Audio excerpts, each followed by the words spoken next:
Grand mother को सवाल अगर आता है आपके पास में ग्रैंड मदर को, जो माइक ऑफ करेंगे मेरे,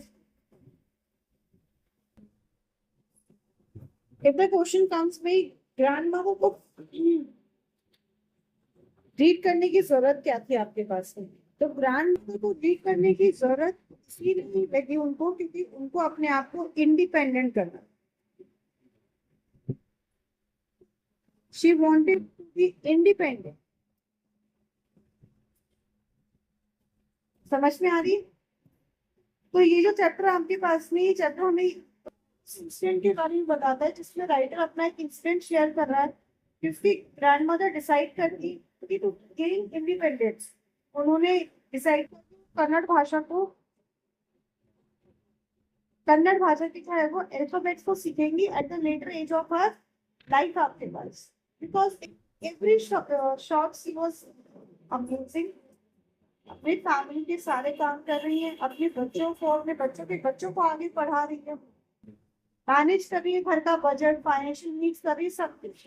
पर एक ही चीज थी जिसके लिए वो किसी पे डिपेंडेंट है, चाहे वो अपनी ग्रैंड डॉटर है, अपने बच्चे हैं या कोई भी है, वो था जब कोई चीज पढ़ने की बारी आ जाती है, अगर बिल भी आ रहा है दूध वाले का तो वो पहले कहती थी बेटा एक बस तुम पढ़ना।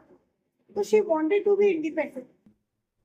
और ये क्यों रियलाइज हुआ, ये वो स्टोरी के इंसिडेंट से पता चलेगा हमें, जिसके लिए हमें पढ़ना पड़ेगा स्टोरी। अब इससे हमें क्या पता चलता है, इससे सबसे पहली चीज हमें पता चलती है that learning has no age restrictions. Learning का कोई एज के साथ ताल्लुक नहीं है। क्या आप 20 साल के हो आप अब लर्निंग स्टार्ट नहीं कर सकते, अब आप 40 साल के हो अब आप एबीसीडी पढ़ना नहीं स्टार्ट कर सकते, नहीं। Learning has no age restrictions. आप जिस वक्त चाहें जब चाहें वहां पढ़ना चालू कर सकते हैं। This also shows that our grandmother के कैरेक्टर की बात करें तो she is a very determined lady. उनका स्ट्रॉन्ग डिटर्मिनेशन बताता है कि उनको कोई फर्क नहीं पड़ता समाज क्या सोचेगा, परिवार के बाकी लोग क्या सोचेंगे। आई एम डिटरमाइंड कि मुझे लर्न करना है, मुझे ये सीखना है तो मुझे ये सीखना है, चाहे मुझे अपने बिजी शेड्यूल से कितना भी समय निकालना है, पर मुझे सीखना है, मतलब सीखना है। शिवम फिर अभी कुछ सोचने लग गया, बट यहीं पे रहिए, कहीं और मत जाइए अपने दिमाग को लेके। I don't need your physical presence, I need your overall presence, determination and प्रिजर्वेंस। साथ ही परसिवरेंस, किसी चीज को पाने की एक चाह जो उनके पास। समझ में आ रही है बात? तो सबसे पहली चीज आपके पास में इंपॉर्टेंस ऑफ सेल्फ रिलायंस बताया गया है। इस चैप्टर में परसिवरेंस बताया गया है आपके पास में कि सेल्फ रिलायंस बहुत जरूरी है। अगर आपके पास आते ना चैप्टर का, पूरे चैप्टर का एक लॉन्ग आंसर, तो आपको इन पॉइंट्स को बताना पड़ेगा साथ में कि स्टोरी से हमें वो सिर्फ एक एस्पेक्ट नहीं कई एस्पेक्ट्स पता चलते हैं, जिसमें कि हमें पता चलता है आपके पास में सबसे पहली चीज there is no restriction with age. इस चैप्टर से साफ पता चलता है आपके पास में कि भाई आप 62 के हो या आप 92 के हो, if you have a strong will to learn something, to gain some knowledge, तो आप उसको जो है वो अचीव कर सकते हैं। बस आपको चाहिए थोड़ा सा ओपननेस ऑफ माइंडसेट, जिससे कि आपको एज अ लर्नर कोई रोक ना सके। कोई रोकने का मतलब ये नहीं कि कोई हाथ पकड़ के आपको दरवाजे में बंद कर देगा, इस तरह की किसी की बातों से फर्क नहीं पड़ना चाहिए। मुझे अपनी लर्निंग करनी है तो मुझे अपनी लर्निंग जारी रखनी है। नेक्स्ट, परसिवरेंस सेल्फ रिलायंस के बारे में बताता है हमारे पास में कि कोई भी पर्सन जो है वो अगर अपनी मदर टंग को, specially in the terms of language, अगर वो अपनी मदर टंग को छोड़ के कोई और लैंग्वेज सीखना चाहते, क्यों, विद चेंज उसने देखा कि मदर टंग से ज्यादा जरूरी दूसरी लैंग्वेज है, तो वो अपने आप को सेल्फ रिलायंस, अपने आप को जो है वो एक अपॉर्चुनिटी दे रहा है जिससे कि मैं खुद को अडाप्ट कर सकूं अपनी सराउंडिंग्स के हिसाब से, अपनी नीड के हिसाब से, मुझे किसी और पे निर्भर ना रहना पड़े, या कोई ऐसी चीज नहीं है जो मेरी डेवलपमेंट में एक बाधा बने।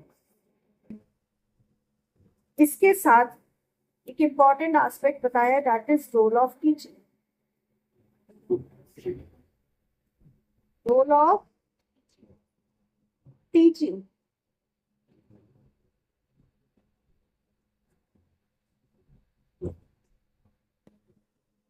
स्वातिन का आयुष, आतिन ट्रेन, आपने किसी और को मिस करना है। आपने बोला तो मैंने एक मैसेज ड्रॉप कर दिया। क्या पाएंगे हम जब स्टार्ट कर रहे हैं उसको घर से ये बस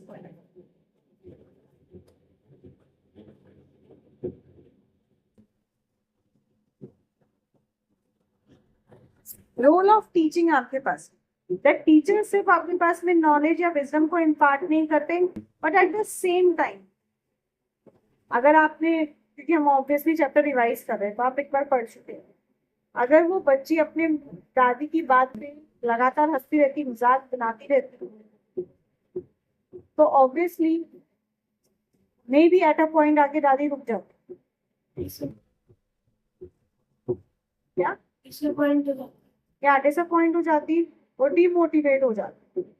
तो यहाँ पे टीचिंग का रोल सिर्फ नॉलेज को इम्पार्ट करना नहीं है, बट मोटिवेट भी करना है, एट द सेम टाइम अपने स्टूडेंट को समझना है, उसके इमोशंस को जो है वो समझना है, इंश्योर करना है कि उसका गोल अचीव किया जा सके। तो ये मेन आपके पास में 3 से 4 पॉइंट इस कहानी के थ्रू बताए गए।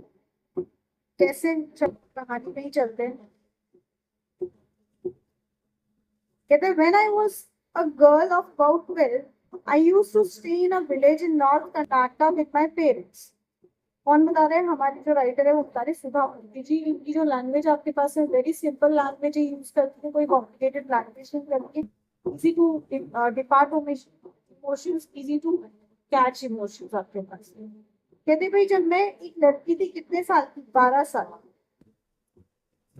मैं एक 12 साल की जो है वो लड़की थी। I used to stay in a village in North Karnataka. कहाँ रहते थे भाई? नॉर्थ कर्नाटका में अपने ग्रैंड पेरेंट्स के साथ रहते। उस टाइम पे कहते हैं those days the transport system was not very good and so we used to get the morning paper only in the afternoon. तो उस टाइम पे हमारे पास जो ट्रांसपोर्टेशन सिस्टम था आपके पास में, वो ट्रांसपोर्टेशन सिस्टम इतना अच्छा नहीं था, इस कारण से हमारा जो सुबह का न्यूज़पेपर था आपके पास में वो कब तक पहुंचता था? वो दोपहर तक पहुंचता। कब तक पहुंचा था आपके पास में? दोपहर तक पहुंचता था। The weekly magazine used to come one day late. इसके साथ ही जो आपके पास में जो वीकली मैगजीन है आपके पास में, साप्ताहिक मैगजीन जिसे कहते हैं, लाइक संडे टू संडे आ रही है, तो इनकी संडे वाली मैगजीन इनके पास में कब पहुंचती थी? मंडे को, एक दिन लेट पहुंचती थी। And all of us would wait eagerly for the bus which used to come with the papers, weekly magazine and the post. और ये सबके सब बड़े तय दिल से इंतजार करते थे भाई हमारे जो है वो पोस्ट आ जाए, हमारा न्यूज़पेपर आ जाए, वीकली मैगजीन आ जाए, तो ये उसका बड़ा वेट कर। And at the same time, at that time Triveni, at the same time there was a writer called Triveni. Triveni एक बहुत ही पॉपुलर राइटर था जो कन्नड़ लैंग्वेज राइटर थी, कन्नड़ लैंग्वेज के अपने पास में एक राइटर थी, and she was a very wonderful writer.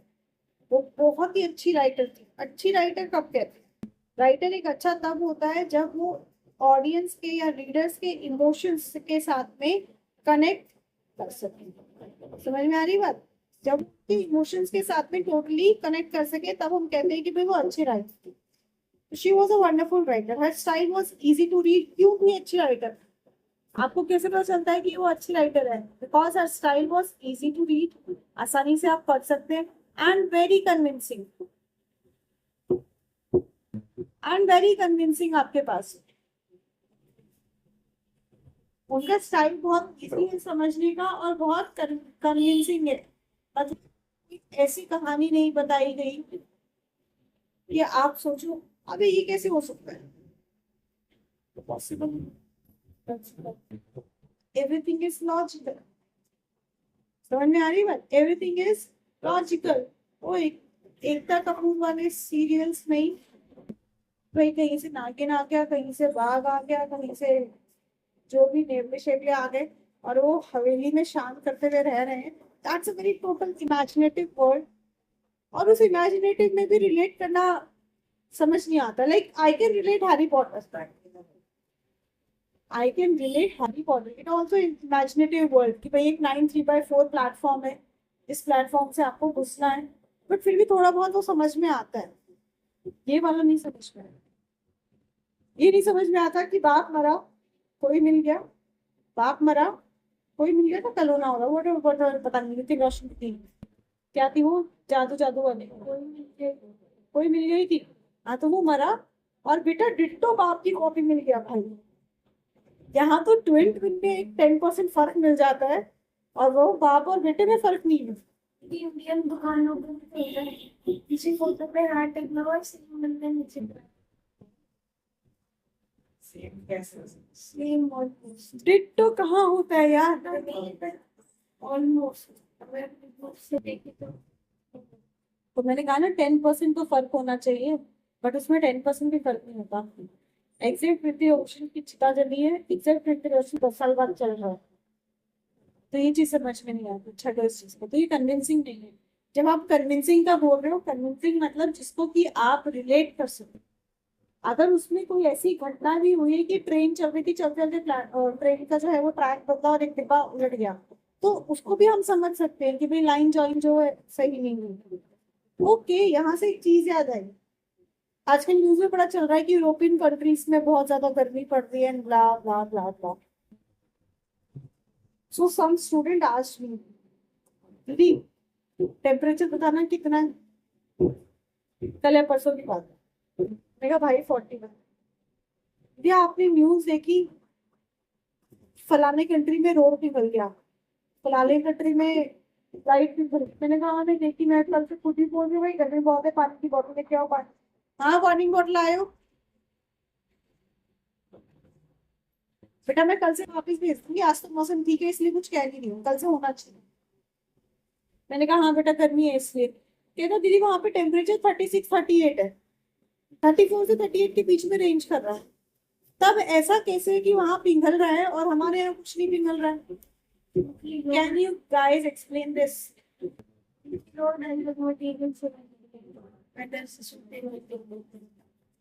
वैसे सुटेबल नहीं होता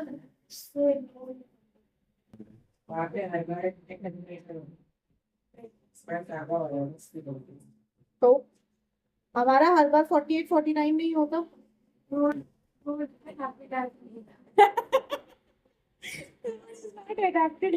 उसका हैबिटेट नहीं है।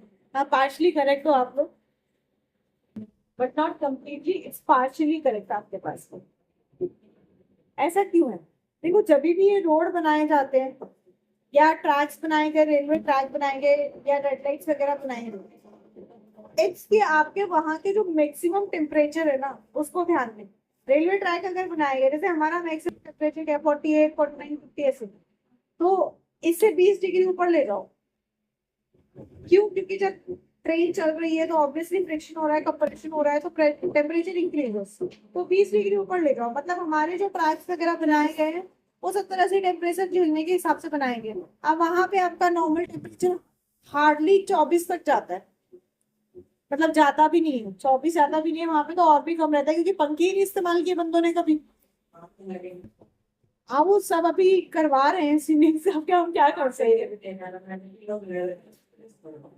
तो ऑब्वियसली जब आपके पास सप्लाई कम है तो ऑब्वियसली ये चीज होगी ना, जैसे अपने इंडक्शन की और गैस की मारामारी नहीं होगी थी, तो वैसी वाली चीज है।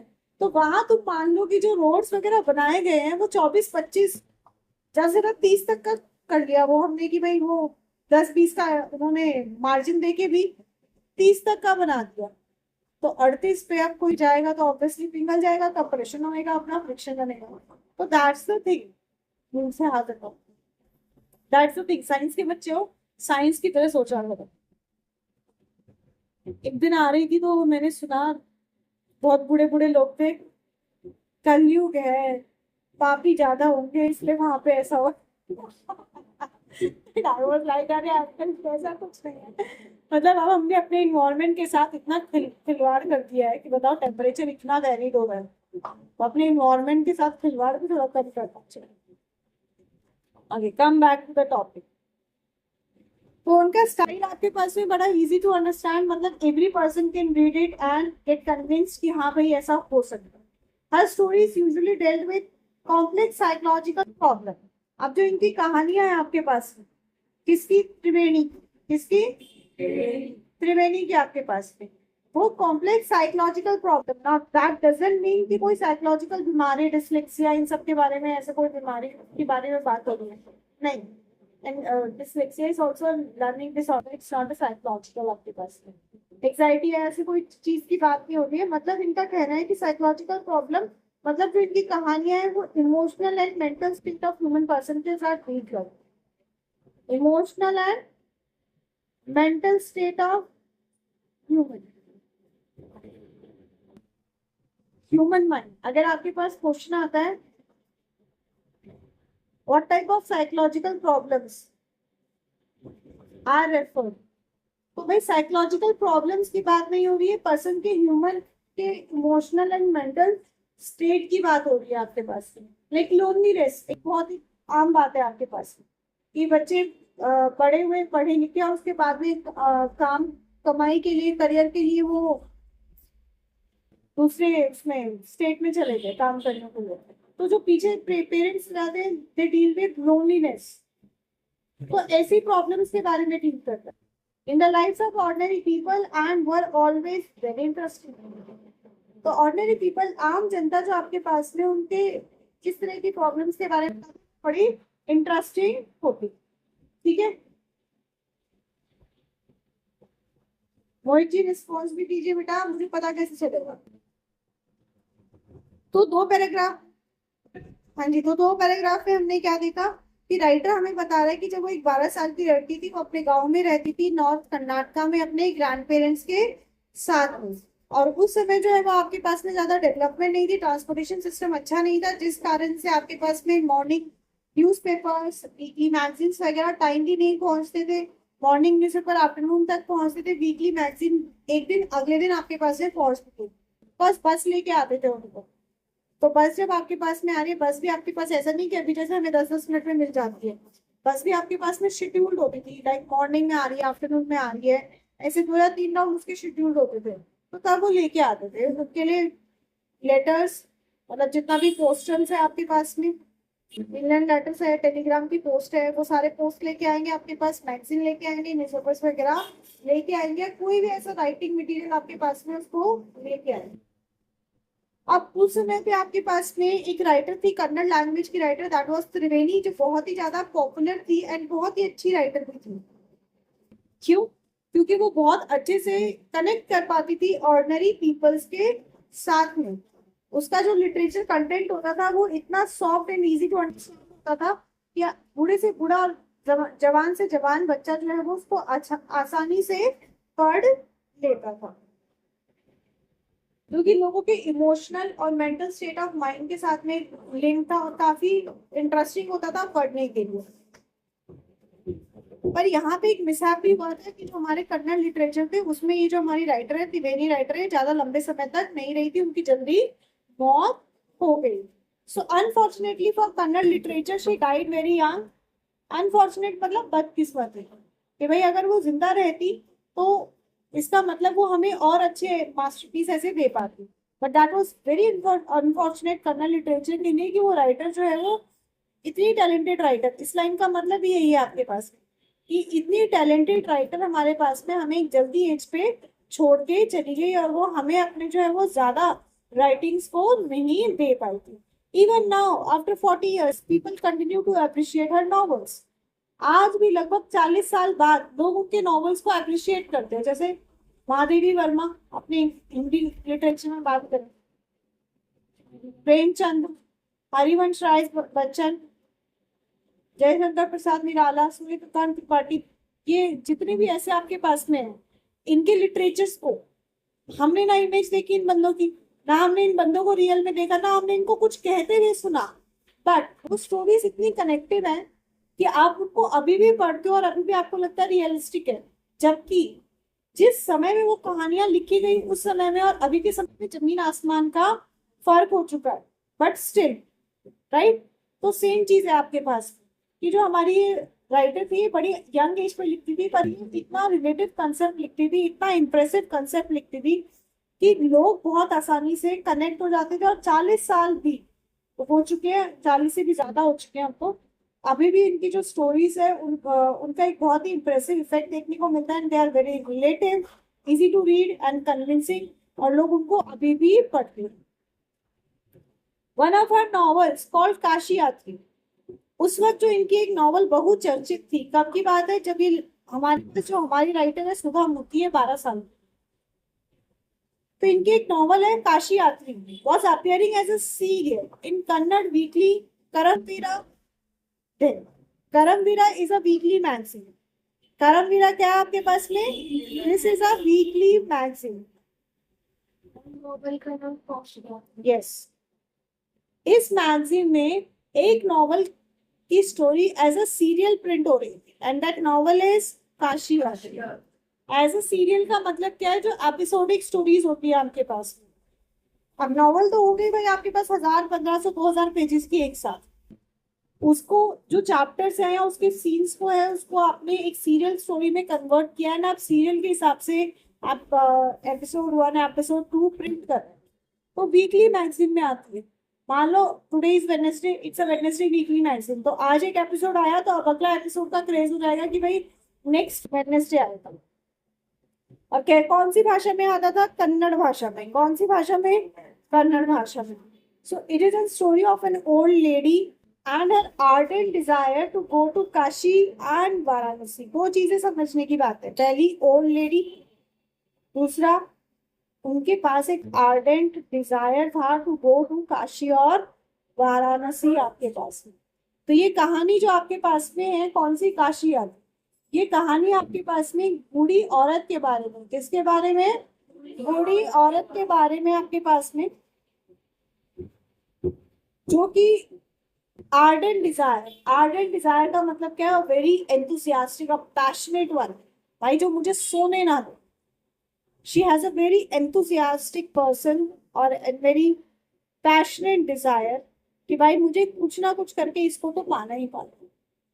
और क्या है डिजायर? कि भाई मुझे वाराणसी जाना है। कहाँ जाना है? वाराणसी जाना है आपके पास। अच्छा, करमवीरा के बारे में क्या कह सकते हैं? पहली चीज, इट्स अ वीकली मैगजीन आपके पास में, राइट? Weekly magazine.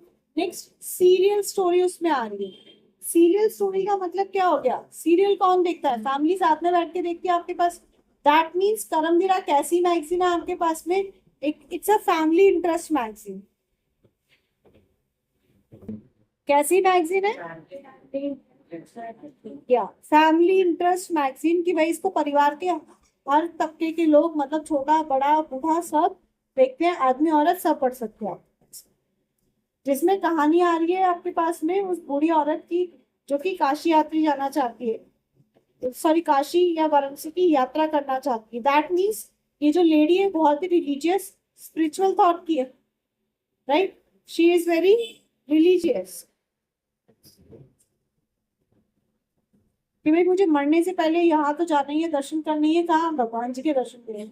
वो नहीं कह रही मुझे आईफिल टावर पे चढ़ना है, वो नहीं कह रही भाई मुझे व्हाइट हाउस के सामने फोटो खिंचवानी है, ना। कहती है मुझे काशी जाना है, मुझे वाराणसी जाना है, मुझे वहां पे पूजा करनी है। Most Hindus believe that going to Kashi and worshipping Lord Vishweshwara is the ultimate पुण्य। ज्यादातर हिंदुओं का क्या मानना है आपके पास में? ज्यादातर हिंदुओं का मानना है आपके पास में कि आप अगर काशी जाते हैं और वहां पे विश्वेश्वरा भगवान की पूजा करते हैं तो आपको अल्टीमेट पुण्य, मतलब सबसे बड़ा जो आपके पास में पॉसिबल आप होली डीड कर सकते हो, वो क्या है? कि आप काशी जाओ, वहां पूजा करो, वहां डुबकी लगाओ। This is the ultimate Holi did you can. समझ में आ रही है बात? दैट मीन्स कि जो ओल्ड लेडी है आपके पास में वो बहुत ही ज्यादा जो है वो धार्मिक है, वो बहुत ही ज्यादा भगवान में विश्वास करने वाली। This old lady has also believed in this and her struggle to go there were described in that novel. अभी जो हमारी बूढ़ी औरत है ये भी इसमें विश्वास करती है और वही स्ट्रगल को इस नॉवल में बताया गया। In the story, there was also a young orphan girl who falls in love. Story में एक और कैरेक्टर आपके पास में एक यंग ऑर्फन गर्ल का who falls in love but there was no money for the wedding. भाई वो किसी से प्यार में पड़ जाती है वो लड़की, पर उसके पास में पैसे नहीं होते इतने कि उससे शादी कर सके। समझ में आ रही बात? So in the end, the old lady gives away all her savings without going to Kashi. आखिर में वो लड़की, वो बूढ़ी औरत क्या करती है, वो अपनी जितनी भी उसने जमा पूंजी की थी, सेव किया था काशी जाने के लिए, वो बिना काशी जाए अपनी सारी सेविंग्स उस लड़की को दे दो। एंड शी सेज, और साथ में कहती है, the happiness of this orphan girl is more important than worshipping lord Vishweshwara at Kashi. और वो आखिर पैसे देते हुए आखिर में क्या कहती है, वो पैसे देते हुए आखिर में कहती है कि इस जो अनाथ लड़की की खुशी है वो भगवान की काशी में पूजा करने से ज्यादा इम्पोर्टेंट। मैं भगवान की पूजा तो यहाँ पे भी कर सकती हूँ, पर इस लड़की की शादी ज्यादा इम्पोर्टेंट है। मतलब वो अपने डिजायर को सेक्रीफाइस कर देती, वो अपने डिजायर को सेक्रीफाइस कर देती है। ग्रैंड मदर का दूसरा कैरेक्टर क्या है, she is very humble, humble understanding, sorry grand mother नहीं, ओल्ड लेडी, हम्बल अंडरस्टैंडिंग आपके पास। वो अपने डिजायर को, अपनी पूरी जिंदगी भर की कमाई को, अपने पोजीशन को उस लड़की के लिए दे देती है जो कि उसकी सगी भी नहीं होती है, एक अनाथ लड़की है जिसके आगे पीछे का उसे कुछ भी नहीं पता। तो कहानी में कनेक्टिव कंसेप्ट क्या आ गया कि एक इंसान ने, वो भी एक अकेली बूढ़ी औरत ने जिसके पास लाइफ में कुछ और नहीं था, उसने अपनी जिंदगी का पूरा सब कुछ एक दूसरे अनजान इंसान के लिए दे दिया।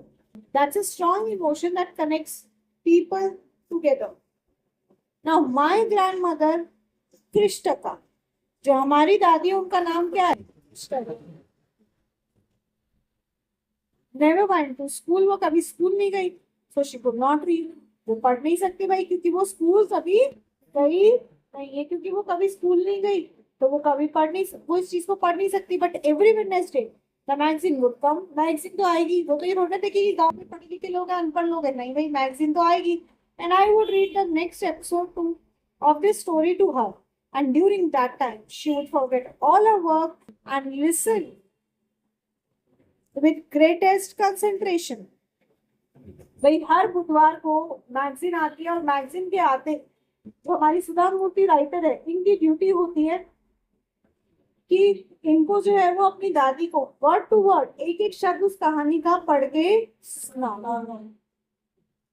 एंड ग्रैंड मदर इतनी इंटरेस्टेड होती है उस स्टोरी में कि जब वो कहानी सुन रही है वो अपना सारा काम भूल जाती, वो अपना सारा काम भूल जाएगी, चाहे कितना अल्टीमेट जरूरी काम है वो भूल जाएंगे, और वो पूरे कंसंट्रेशन के साथ में, पूरी शिद्दत के साथ में उस कहानी को सुन रही हो। और सिर्फ इतना ही नहीं, later she could repeat the entire text by heart. That means she is very intelligent, she is illiterate but not dumb. आई बात समझ में, she is illiterate but not dumb आपके पास में, कि भाई वो इतना शिद्दत से सुन रही है, उनको टेक्स्ट बाय टेक्स्ट हार्ड हो गया, लाइन टू लाइन उनको जो है वो बाय हार्ट लर्न हो गया है। And my grandmother too never went to Kashi and she identified herself with the novel's protagonist. अब यहाँ पे दादी माँ जो है वो पूरी तरीके से रिलेट कर रही है अपने कैरेक्टर को, जो ओल्ड लेडी का कैरेक्टर है, मेन कैरेक्टर उसके साथ में। क्यों? वो कभी काशी गई नहीं, पर उनकी भी इच्छा है, उनकी भी इच्छा है क्योंकि वो हिंदू है, धर्म में मानती है, स्पिरिचुअल है, तो उनकी भी इच्छा है कि भाई मैं भी काशी जाऊं, वहां जाकर पुण्य की प्राप्ति होती है तो मैं भी पुण्य को प्राप्त करूंगा। तो उनकी भी अपनी जो है वो ये अल्टीमेट एक इच्छा है। और वो नॉवल के प्रोटैगनिस्ट, प्रोटैगनिस्ट मतलब बताया था लास्ट टाइम भी, और तो हम आप ही पूछने वाले थे सबसे पहले,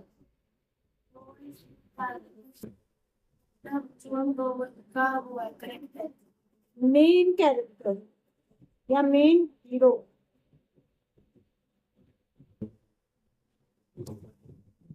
of novel or story. So more than anybody, else. She was the one of the most interested in knowing what happened next in the story and used to insist that I read the serial out to her.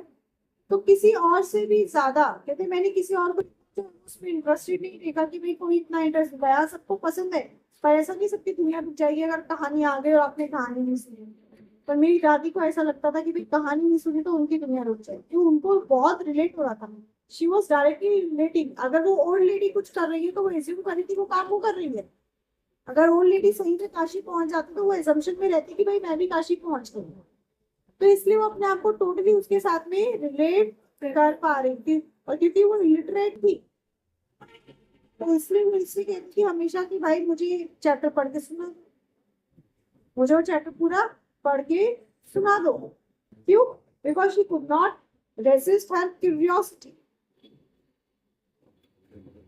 What does this mean this means एक story के बाद में जो एक हफ्ते का gap है उस एक हफ्ते में वो एक इमेजिनेटिव स्टोरी माइंड में कुक अप कर लेती आ रही बात समझ में और उनको ये भी है कि भाई मुझे पता चले क्या मैंने जो सोचा वही होना है After hearing what happened next in Kashi Yatri, she would join her friends at the temple courtyard where we children would also gather to play hide and seek आपके पास में तो कहानी सुनने के बाद में वो काशी यात्री कहानी सुनने के बाद में सिर्फ अपने तक नहीं रखती थी वो जाएंगी उस कहानी का पूरा अपना लेके और जो मंदिर का कोर्टयार्ड है मंदिर का आपका आंगन है वहां पे अपनी दोस्तों के साथ उस कहानी को डिस्कस करेंगे उनको भी बताएंगे आज तुम्हें पता है ये हुआ उसमें और फिर डिस्कस करेंगे उसके बारे में कि उसका सेक्रीफाइस सही था क्या वो ऑर्फन लड़की को अपनी औकात से बाहर प्यार करना चाहिए था तो वो उस चीज को जो है वो डिस्कस करते थे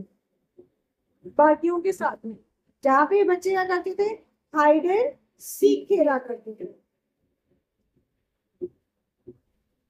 अब यहाँ से कैसे पता चल रहा है कि आपके पास में जो दादी है वो स्पिरिचुअल है बिकॉज वो कहाँ जा रही है अपना समय व्यतीत करने के लिए और वहीं पे बैठ के वो अपना समय व्यतीत कर रहे हैं बातचीत भी कर रहे हैं और एक दूसरे के साथ अपने इमोशंस को शेयर भी कर रहे हैं हाँ बेटा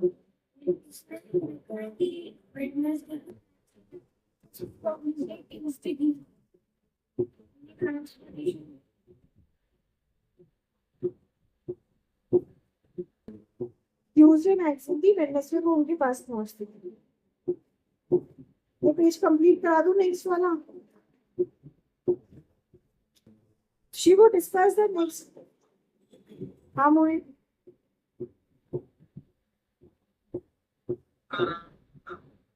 अच्छा she would discuss the latest episode with her friends at that time and never understood why there was so much of debate about the story अब वो जो नेक्स्ट एपिसोड है वो उनको उसको अपने दोस्तों के साथ में कौन दादी उन्होंने एपिसोड सुन लिया एपिसोड सुनने के बाद में अपने दोस्तों के साथ उसको शेयर करेंगी नहीं समझ में आया क्या है भाई ऐसा एपिसोड में जो दादी को जो इतना होता है कि भी पहले सुनना भी और जाके अपने दोस्तों के साथ शेयर भी करना but once I went for a wedding with my cousins to the neighbouring village एक बार ऐसा हुआ कि भाई एक शादी के लिए मैं अपने कजन्स के साथ एक शादी करने के लिए अपने पड़ोस के गांव में गई नाउ दिस इज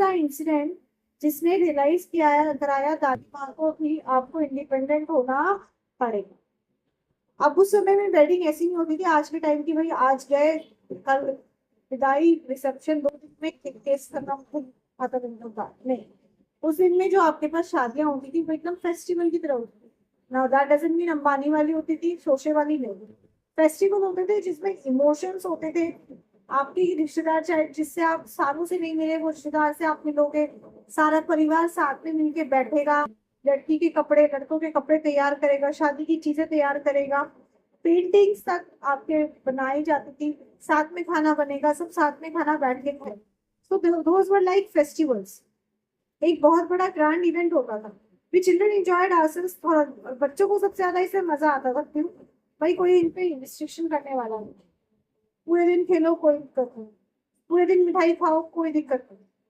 तो आप पे कोई रिस्ट्रिक्शन करने वाला नहीं तो we will play and eat endlessly कहते हम तो बहुत खाते पीते मौज मारते थे saving the freedom because All the elders were busy and I went for a couple of days but ended up staying there for a week. अपनी जो फ्रीडम है उसको एंजॉय करो, जो बड़ी मुश्किल से बच्चों को जो आज़ादी मिली है आपके पास में, उसको एंजॉय करते हो, क्योंकि उन पे कोई रिस्ट्रिक्शन कराने वाला नहीं है, उन पे कोई बंदिश लगाने वाला नहीं है। तो राइटर वहां पे क्या था, कपल ऑफ डेज के लिए, मतलब 1-2 दिन के लिए, भाई 3 दिन 4 दिन के लिए। कपल मतलब जोड़ा जोड़ा होता है आपके पास में, तो भाई 2, 3 या 4 दिन के लिए। पर भाई मैं वहां पे रुक गया कितना, 1 हफ्ते के, but I ended up staying there for a week. Problem आती है अब यहाँ पे। When I came back to my village, I saw my grandmother in tears.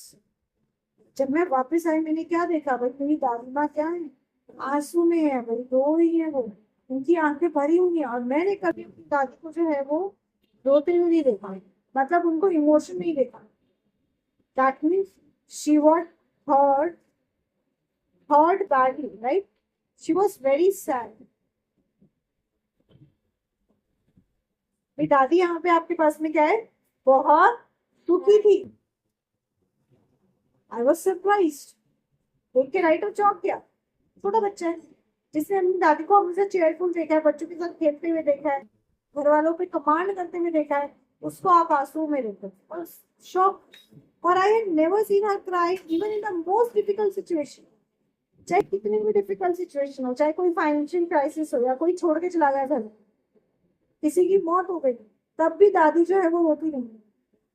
पर ऐसा क्या हुआ, डिफिकल्ट सिचुएशन मतलब यहाँ pay anything verse that happened. भाई वर्स से वर्स सिचुएशन में भी मैंने अपनी दादी को बहुत स्ट्रांग देखा है। बट अब 1 हफ्ते में मैं शादी से ही तो आई हूँ और मेरी दादी इतनी दुखी है। What happened, I was worried. चिंता में थी, इसने अपनी दादी से पूछा क्या हुआ। Avva is everything alright, are you okay. वो अपनी दादी से पूछती है आवा क्या सब ठीक है, आप ठीक हो। वो अपनी दादी को क्या बुलाती है, आवा। क्या बुलाती है, आवा। आई यूज टू कॉल हर आवा विच मीन्स मदर। कन्नड़ भाषा में उसका मतलब मदर है, क्यों, क्योंकि वो हमेशा से अपनी दादी के घर ही रहती। तो the person who gives you motherly touch, motherly emotions, बच्चे उसी को मदर बुला लेते हैं। शी नॉटेड, वो कहती है हाँ, बट डिड नॉट रिप्लाई। मतलब उन्होंने, वो इतनी दुखी थी, उनका गला भरा आया था, वो बोल नहीं पाई थी, सिर्फ उन्होंने गर्दन। I did not understand and forgot about it.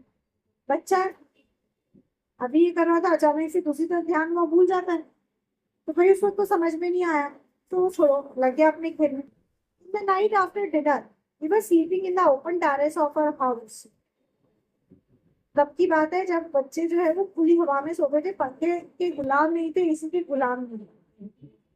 तो कहते भाई डिनर के बाद में, भाई हम छत पे सो रहे हैं, खुली हवा में सो रहे हैं।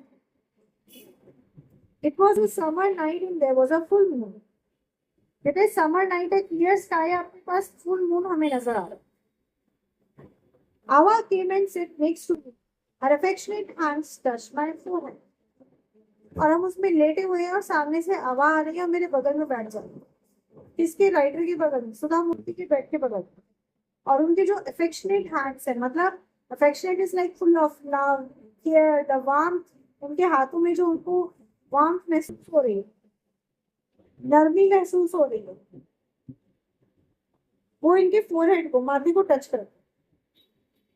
I realized she wanted to speak and I asked her, what's the matter? जैसे ही वो टच करती है, राइटर को अनुभव होता है भाई वो कुछ कहना चाहती, कुछ पूछना चाह रही है, कुछ अपना शेयर करना चाहती। तो कहते हैं क्या दिक्कत है, कोई बात हो।